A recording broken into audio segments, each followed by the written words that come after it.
My husband and I went fish hunting, but I discovered something else deep within me. Must watch. He seized my throat, his lips trailing and teeth grazing my neck with such fervor that I was instantly aroused. Welcome to Unfiltered Infidelity Revelations. My name is Catherine, and I am 35 years old. Alongside my husband Carlos, who is 40 years old, we operate a hot dog business in a rural city. We have a long-standing presence in this community, and residents often claim that ours is the finest in town. Our work schedule is exclusively at night, and we reserve Mondays for rest. We have been married for 13 years and have an 8-year-old daughter, Maria, who brings us immense joy. My partner and I share a wonderful companionship. Before Maria came into the world, we were the life of the party. We embraced life fully, indulging in parties, shows, and all the wild experiences one could dream of, free from the weight of judgment. As time passed, our priorities inevitably shifted. We found ourselves altering our perspectives, ceasing our outings, and abandoning the wild activities we once cherished dearly. Our attention was solely directed towards our professional responsibilities and family commitments. Carlos, my husband, has discovered new interests, and I have as well. After a certain age, he began to develop a fascination with fishing, ultimately becoming completely immersed in this captivating realm. Previously, he was consumed by cycling, but out of the blue, he transformed into a genuine fisherman. Initially, I believed it would merely be another fleeting interest, like so many before. But he truly cultivated a deep enthusiasm for fishing. To provide you with a glimpse, he began amassing fishing rods, and even possesses a collection of unique fishing apparel. My hobby is going to the gym. However, unlike Carlos, I don't have a lot of free time. I primarily handle the care of our daughter Maria. 2 months ago, Maria began to feel a deep longing for her paternal grandparents, and yearned to visit them. We chose to make the most of her school break, and spend a few days with them. At last, we would have some time to ourselves, just the two of us. Before we dive deeper into this captivating tale, be sure to subscribe to the channel and give a thumbs up. I was all thrilled about the notion that we would finally relish some time together. However, unexpectedly, the plan shifted. My husband's fishing group invited him to go fishing, and one of Carlos's friends caught my attention because he was very handsome and stood out from everyone. Otherwise, I have always held that close to my heart, but that's just the way it is. Recently, during a dinner with friends, I caught his gaze on me, and I became acutely aware of his intentions. That day. It was no ordinary fishing trip. 3 friends were together, and one of them was about to leave. They had even secured a spacious boat complete with sleeping quarters, and devoted 3 days to their adventure in the heart of the lake. When he shared his thoughts with me, I found myself disagreeing with the notion, as I felt it was important to cherish quality moments together. I had been anticipating this moment for what felt like an eternity. However, when he inquired about who would be joining the trip, he brought up a friend named Williams. I felt a mix of excitement and sadness. While I was eager to go, it stung that he was attempting to swap our leisure time for a fishing trip with his friends.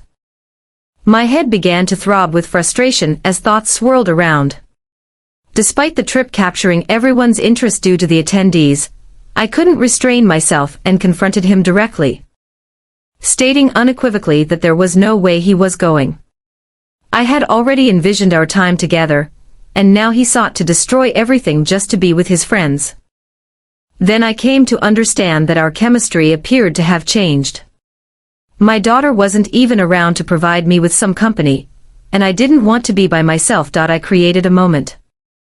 I conveyed that it was our moment, and if he left, I would feel deserted. Carlos, observing my response, appeared genuinely uncertain about how to proceed.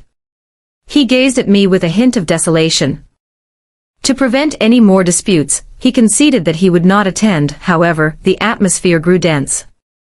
And just so you know, I prepared a delightful meal, but he didn't even touch it. The meal lay untouched, growing cold as we both lingered in silence. The dinner was filled with tension. Once we completed our task, we retreated to our room in silence, not uttering another word. He appeared clearly troubled by my actions and remained silent until it was time for bed. each moment he remained silent only deepened my frustration, as despite the relationship's highs and lows, I yearned to reignite the spark we once shared. However, it appeared that there was a lack of mutual exchange in that situation. Regardless, I wasn't keen on spending the upcoming days in that manner.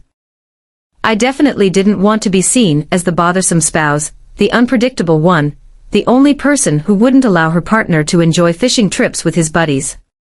At last, I inhaled deeply, summoned my most serene tone, and said, "You may go fishing with your friends. I understand the excitement this will bring you." He spun around, taken aback, and inquired with a grave expression, "You won't be upset with me?" I shook my head, and insisted that everything was just fine. The expression on his face transformed from water to wine. He smiled and embraced me warmly, reconnecting with the vibrant Carlos. He sprang to his feet, snatching his cell phone from the charger. Before I could utter another word, he was already firing off enthusiastic messages to his friends, letting them know he was in and ready to go fishing with them right then and there. He became sidetracked by the messages, chuckling and already devising plans with them. I stood there, observing him become enveloped in the thrill, my emotions a tangled web of complexity. A part of me felt joy in witnessing his excitement. Yet, another aspect simply wished to savor the moments we shared. In my view, our marriage was deteriorating steadily. As he returned to bed, he settled beside me, wrapping me in a warm embrace, accompanied by that gentle smile that always appeared when he felt joy. Suddenly, he inquired, "Why not join me? My friends would enjoy it." Who can say? Perhaps a few of them will extend an invitation to their girlfriends as well. It would be wonderful to have you join us, especially since you've never experienced fishing before. I remained quiet for a few moments. Contemplating the notion of fishing was never my ideal leisure activity, and the final thing I wished to do was obstruct him, or his friend's, path. After some reflection, I inquired, "Are you certain I won't interfere with him or his plans? Will your friends find it strange if I join you?" Carlos embraced me even more firmly, as if he aimed to dispel all my uncertainties, responding with an abundance of confidence, though clearly not quite. "They will truly appreciate your presence. And it would bring so much more joy if you accompanied me." I smiled at him, feeling a sense of tranquility wash over me. However, the idea of being confined for 3 days on a boat with my husband and his friend Williams stirred up thoughts that I found hard to suppress. However, perhaps this could be an opportunity to savor moments with my husband and clear my mind of those lingering thoughts. I made the choice to embrace the opportunity and informed him that I would be open to it this time. I mentioned, half in jest, that I've always been intrigued by the experience of fishing. Carlos felt an overwhelming sense of joy. He promptly began detailing everything for me, including the various types of rods, and the baits. It was almost like a brief fishing tutorial, and I could sense his enthusiasm from a distance. As he spoke, my excitement for the idea grew, yet, with a shadowy notion lurking beneath. It was amusing to witness his enthusiasm for bringing me along. Before we settled in for the night, Carlos informed me that we would be going fishing the following day, right after lunch. However, prior to that, he intended to visit his friend's shop to purchase a fishing rod and a fishing outfit for me. I believed it was a solid concept. The following morning, I awoke to a delightful breakfast awaiting me. Carlos was filled with such excitement that for a brief moment, I was transported back to the early years of our marriage. As I sipped my coffee, he couldn't help but smile, and I could see the joy radiating from him at my choice to join him for a fishing trip. Following breakfast, the atmosphere intensified further. We experienced a moment of profound intensity, yet amidst it all, my thoughts kept drifting to Williams, the kind of experience that halts time itself. However, we became so engrossed in one another that we nearly overlooked the time to head to the fishing store. Fortunately, we were able to prepare just in time, our minds wandering in the clouds. I was eager to discover what the day had in store for us. Once we wrapped up our intimate moment, we hopped into the shower for a quick rinse and began gathering our clothes. We packed just the necessities, a couple of clothing items and, naturally, bikinis to bask in the sun and achieve a lovely tan. We loaded everything into the car and set off for the fishing store, where we would gather the final few items. Upon our arrival, I was taken aback to see Williams standing directly in front of the store, engaged in conversation with a friend. The front of the store was strikingly beautiful and immediately captured my attention. A massive canoe at the entrance, so elongated it seemed as if it belonged in a cinematic masterpiece. It was striking and truly lovely. Surrounding it in the parking lot, several smaller boats and canoes added a charming, rustic element to the decor. Upon our arrival, the cheerful sound of laughter welcomed us. Carlos's 3 friends were already inside, waiting for us, all at ease, sipping beer and buzzing with excitement about the fishing. In that instant, a shiver coursed through me. Williams entered and acknowledged everyone present, exchanging handshakes. It was unique for me. He pressed his lips gently against my cheek and offered a warm smile. The atmosphere buzzed with energy, and I found myself caught in a whirlwind of anxiety intertwined with an eagerness to reach the fishing spot without delay. I've always been confident, but the thought of spending 3 days on a lake with my husband and a guy I find incredibly attractive was making me feel a bit lightheaded. Nonetheless, their cheerful disposition was quite delightful. Upon my arrival, they greeted me with a refreshing cold beer. As the men chuckled, my gaze wandered over the shelves in the store. Yet, almost unconsciously, my eyes drifted toward Williams, despite my efforts to focus elsewhere. He influenced my actions in ways I was completely unaware of, making it incredibly challenging to maintain control. Upon examining the location, the fishing store, I came to understand that it was more than merely a shop. It served as a gathering spot.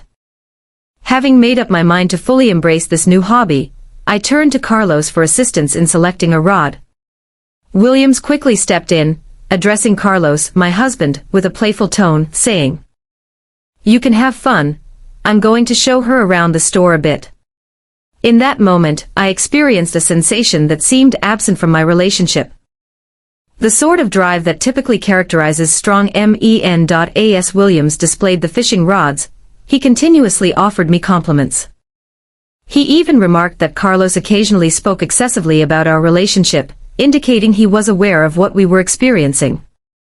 Then I understood that what he desired was an acknowledgement of the fact that our relationship had shifted from one of its best phases, prompting him to amplify the compliments. Ultimately, I was revealing my discomfort, yet only I understood the emotions swirling within me.